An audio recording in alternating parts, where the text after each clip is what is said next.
আজ থেকে প্রায় 2500 বছর আগের ঘটনা এটা। এটা প্রাচীন গ্রিসে ঘটছিল ঘটনাটা এরকম যে একটা মাঠের মধ্যে 20-25 জন মিলে গল্পগুজব করতেছে। হঠাৎ করে গল্প করতে করতে একজন অজ্ঞান হয়ে পড়ে গেছে। যখন অজ্ঞান হয়ে পড়ে গেছে তারপরে তার সারাটা শরীর, ভূমিকম্প হলে মাটি যেমন কাঁপতে থাকে এরকম করে সারাটা শরীর কাঁপতেছিল। বেশ কিছুক্ষণ কাঁপলো।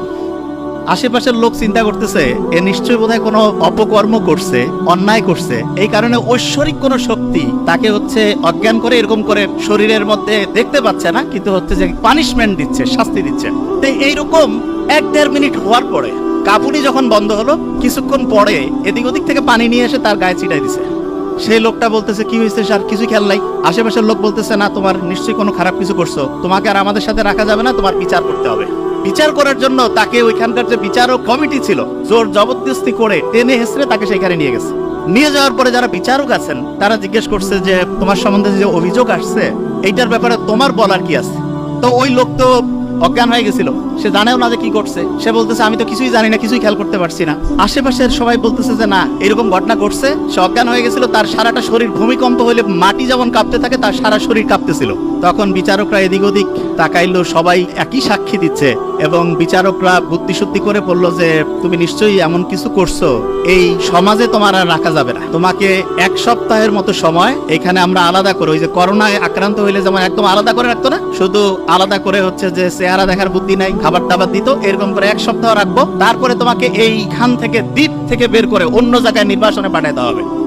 প্রাচীন গ্রিস দেশে 2500 বছর আগে যখন যে কেউ এরকম ঘটনার মধ্যে পড়তো তখন তাকে এরকম করে জোর জবরদস্তি করে ওই বিচারকদের সামনে নিয়ে আসতো। বিচারকরা যখন শুনতো যে 8-10 জন বলতেছে যে হ্যাঁ এই লোকের এইরকম ঘটনাই ঘটছে, তখন তাকে 1 সপ্তাহ এক জায়গায় আটকে রাখার পরে তারপরে নির্বাসনে অন্য জায়গায় পাঠিয়ে দিত। তো এরকম করে প্রায় 15-20 বছর চলছে এই ঘটনা প্রাচীন গ্রিসে। হঠাৎ করে একটা অদ্ভুত ঘটনা ঘটছে। ঘটনাটা একদিন বিচার চলছে, একজন এরকম অজ্ঞান হয়ে গেছিল, তার শাস্তি, তার পানিশমেন্ট কি হবে এটা নিয়ে যখন বিচারকরা আলোচনা করছে, হঠাৎ করে একজন বিচারক অজ্ঞান হয়ে গেছে এবং সেই বিচারকের সারাটা শরীর ভূমিকম্প হইলে যেমন কাঁপে সেই রকম তার শরীরটা কাঁপতেছিল। মানুষজন চিন্তা করতেছে প্রধান বিচারক, মানে বিচারকদের যে প্যানেল আছে তার মধ্যে প্রধান বিচারক যিনি, উনি অজ্ঞান হয়ে গেছে এবং তার সারাটা শরীর কাঁপতেছে। এখন অন্যান্য বিচারকরা চিন্তা করতেছে এনার বিচার কে করবে, এনাকে কি পানিশমেন্ট দেওয়া যাবে কিনা। এবং অন্য বিচারকরা বলতেছে না, আমরা যতদিন থেকে আসি ইনি তো আমাদের চিফ জাস্টিস, এনার তো কোনো রকমের অন্যায় দেখি নাই, কোনো খারাপ কাজ দেখি নাই, সারা জীবন খালি মানুষের উপকার করছে, এই লোক হঠাৎ করে অজ্ঞান হইলো কারণটা কি। তখন ওনারা একটা সিদ্ধান্ত নিল যে আচ্ছা এইটার আসলে কি অন্য কোনো কারণ আছে নাকি, সেটা জানার কোনো বুদ্ধি আছে কিনা। তখন হঠাৎ করে একটা লোক হাত তুলে বলতেছে যে গোটাল শরীর নিয়ে গবেষণা করে এরকম একজনের খোঁজ ওনার কাছে আছে। বলছে ঠিক আছে, তাহলে ওইখানে আমরা যাই, ওইখানে গিয়ে জানার চেষ্টা করি যে উনি এইটার অন্য কোনো কারণ আছে কিনা সেটা বলতে পারেন কিনা। একটা তদন্ত কমিটি ওই সবচেয়ে জ্ঞানী লোক যিনি সারা শরীর নিয়ে গবেষণা করে ওনার কাছে চলে গেছেন, যে গোটাল ঘটনাটা সংক্ষেপে বলে দিয়েছেন। ওই জ্ঞানী লোক যার কাছে গেছে উনি আমরা যে মেডিকেল সায়েন্স পড়ি এটার ফাউন্ডিং ফাদার, আসলে ফাউন্ডিং ফাদার বললে একটু ভুল হবে, ওনার নাম হিপোক্রেটাস। যারা ডক্টর তারা জানে যখন মেডিকেলের চান্স পায় তখন যার নামে ওত দেয় তার নাম হিপোক্রেটাস। এবং ইন্টারেস্টিং জিনিস, উনি ওনাদের ঘটনাটা শুনে বলছে যে ঠিক আছে আমাকে কয়েকটা দিন টাইম দেন, আমি এটা নিয়ে একটু গবেষণা করি, একটু ভাবনা চিন্তা করি, তারপর আপনাদের বলবো। বাস, ওনারা চলে গেছে। 1.5-2 সপ্তাহ পরে উনি ওনাদের কাছে লোক পাঠাইছে যে আমি কারণ খুঁজে পেয়েছি। সব লোক অধীর আগ্রহে অপেক্ষা করতেছে কারণটা কি। যখন হিপোক্রেটাসের 1-to-1 সামনাসামনি আসছে তখন উনি বলতেছেন যে আপনারা যে মনে করছেন যে কোন ঐশ্বরিক শক্তি এ কোনো অপরাধ করছে, কোনো পাপ করছে, এই কারণে তাকে যে অজ্ঞান করে এরকম করে মারধর করতেছে, আপনারা দেখতে পাচ্ছেন না, ব্যাপারটা মোটেই এরকম না। তা ব্যাপারটা কি বলছে, ব্যাপারটা মাথার মধ্যে বিভিন্ন ক্রিয়া বিক্রিয়া হয়। এই ক্রিয়া বিক্রিয়া ভোরভর্তি হইলে যেমন ভোল্টেজ আছে না, এমন হয়ে যায়, দেখা যাচ্ছে মেশিন টেশিন সব অকেজ হয়ে গেছে, ওর মাথা ওই সময় অকেজ হয়ে গেছে এবং এই কারণে সেন্সলেস হয়ে গেছে এবং সারাটা শরীর কাঁপতেছিল। এই কথা শোনার পরে অনেকে একটু বিশ্বাস করছে, অনেকে একটু অবিশ্বাসও করছে যে বিচারককে বাঁচানোর জন্য এরা কোনো ভিতরে কায়দা কানুন করছে নাকি। ওনারা ওইখান থেকে হিপোক্রেটাসের কাছ থেকে যখন ফিরে আসছে, আসার পরে ওনাদের কাছে আলাদা করে একটা লোক ওইখানে বন্দী করা ছিল, কিন্তু ওনার নির্বাসনে পাঠায়নি। কেন? কারণ যে বিচারক নিজেই যে অজ্ঞান হয়ে গেছে, যে আসলে কারণটা কি সেটা না জানা পর্যন্ত বের করা যাচ্ছে না। তখন করছে কি, এরা একটু রাগান্বিত হয়ে করছে যে না, নিশ্চয়ই সামথিং ইজ রং, কোথাও যেন একটা মিস্টেক হচ্ছে। কয়েকজন যে মাথা আঘাত করে দ্বিখণ্ডিত করে ফেলছে। মাথার খুলি যদি খুলে ফেলে তখন দেখা যাবে যে একটা গ্লাসের মধ্যে যদি পানি রাখি, ওর মধ্যে মাখন রাখলে যেমন হয় টোটাল মাথাটার মধ্যে আমাদের ব্রেনটা অনেকটা মাকড়ের মতো।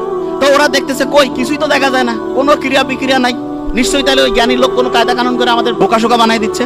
এরা আবার ওইখানে দৌড়েছে, যাওয়ার পরে বলছে যে কই আমরা তো কোনো ক্রিয়া বিক্রিয়া দেখতে পাচ্ছি না। উনি তখন ওনাদের বুঝাইছে যে দেখো মাথার মধ্যে যে ক্রিয়া বিক্রিয়াটা হয় এইটা যদি লক্ষ লক্ষ কোটি কোটি ক্রিয়া বিক্রিয়া এক জায়গায় করি একটা ছোট্ট বালুকণার সমান হবে না। বলে তাই নাকি? কয় হ্যাঁ। বলছে যে মাথার মধ্যে ক্রিয়া বিক্রিয়া হচ্ছে এবং এইটার কারণেই এই লোকটা অজ্ঞান হয়েছে। আজ থেকে 2500 বছর আগে যখন কোনো টেকনোলজি ছিল না, কোনো পরীক্ষা নিরীক্ষা ছিল না, তখন হিপোক্রেটাস এই ঘটনাটা বলছে। এবং এখন আমরা হচ্ছে মাথাকে স্ক্যান করি। স্ক্যান করার জন্য একটা পরীক্ষার নাম আছে, আমি কিন্তু ধরবো, বি কেয়ারফুল। পরীক্ষাটার নাম হচ্ছে ইইজি। কি নাম? আচ্ছা মনে রাখার একটা সহজ বুদ্ধি বলি, হার্টের পরীক্ষা করার জন্য ইসিজি করি না, মাঝখানে সিটা কেটে দিব, সি এর জায়গায় ই দিব, ইইজি। কি নাম? ইলেকট্রোএনসেফালোগ্রাম। মানেটা কি? ব্রেইনের মধ্যে প্রতি মুহূর্তে তরঙ্গ চলতেছে, ঢেউ। আমি তো বলি কি যে আমাদের ব্রেইনটা হচ্ছে একটা সমুদ্রের মতো। সমুদ্রের কথা শুনলে প্রথম মাথায় কি আসে? ঢেউ। অ্যাবসলিউটলি ঢেউ। প্রত্যেক মুহূর্তে ব্রেইনের মধ্যে ঢেউ চলতেছে। ব্রেইনের মধ্যে মোটা দাগে 5টা ওয়েভ আছে, মোটা দাগে 5টা ওয়েভের মধ্যে একটা ওয়েভ আছে সবচাইতে স্টুডেন্টের জন্য প্রয়োজনীয় ওয়েভ। ন্যাচারালি ব্রেইনের মধ্যে ওই ওয়েভটা তৈরি করা যায়, যেটা তৈরি করলে পরে অল্প একটু করলেই পড়া শর্ট টার্ম থেকে লং টার্ম মেমোরি সেন্টারে রিজার্ভ হওয়ার যে প্রক্রিয়াটা, এটা ফাস্ট হবে। আর্টিফিশিয়ালি মানে আমরা নিজেরা চাইলে পরে ব্রেইনের মধ্যে ওই ওয়েভটা তৈরি করতে পারবো। বেশিরভাগ জনের মাথায় আসতেছে যে আসলে ওই ওয়েভটার নাম কি, ঠিক না? ইংরেজির প্রথম বর্ণের নাম কি? এ দিয়ে শুরু, আলফা ওয়েভ। কি নাম? কারণ প্রশ্ন হলো আলফা ওয়েভ ব্রেইনে ন্যাচারালি কখন তৈরি হয় সেটা আগে বলি। মোহাম্মদ সাল্লাল্লাহু আলাইহি ওয়াসাল্লাম যে বলছে যে রাতের আর্লি উনি ঘুমাইতো, এবং ঠিক কেউ যদি এশার নামাজের পরে ইনশাআল্লাহ ঘুমায় যায়, ভোর 3টা, 3:30, 4টার মধ্যে ঘুম থেকে উঠবে। আলফা ওয়েভ, ন্যাচারালি আলফা ওয়েভটা আমি পাবো আর্লি মর্নিং। আর্লি মর্নিং মানে হতে পারে ভোর 4টা 5টা থেকে সকাল 8টা 9টা। এই সময়ে ব্রেইনে আলফা ওয়েভ থাকে। নামাজ পড়লাম, নামাজের পরে যদি 20টা মিনিট পড়ি, 20টা মিনিট, 20 মিনিটে দেখবো অন্য সময়ের 1.5-2 ঘন্টার পড়া হয়ে গেছে। তাইলে আর্লি মর্নিং। আর প্রত্যেকবার নামাজ পড়ছি, নামাজ পড়ার পরে যদি 20 থেকে 25 মিনিট করে পড়ি, ইনশাআল্লাহ ব্রেইনে দেখবো 20 মিনিটে 2-2.5 ঘন্টা পড়া হয়ে যাবে।